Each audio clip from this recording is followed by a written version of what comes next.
Hello everyone. Today we are going to learn something very important. Even if you are great at drawing or typing on a computer, you could lose all your work in 1 second. If the computer crashes or the power goes out or you lose something by accident.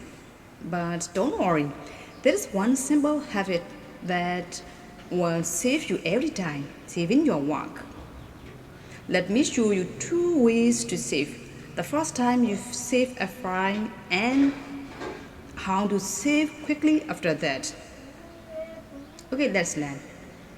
First time, save as. Click save icon or type save. Okay, type save as if we save, press enter. And another one, and click the floppy disk icon. That's a click this floppy disk icon, save as.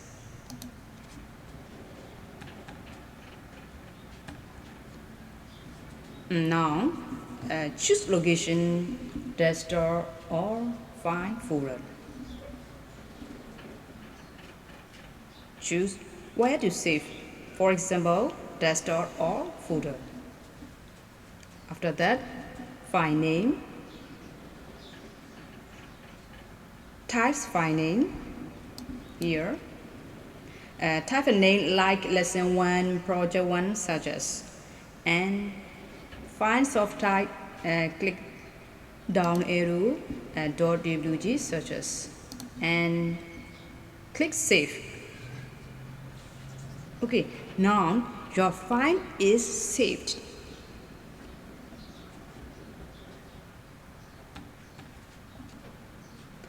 After first save, now quick save. Press Ctrl S. After the first save, just press Ctrl S to save quickly. And Ctrl S. Okay. I recommend saving every time you finish a drawing step. Okay, thanks for watching this video. Bye.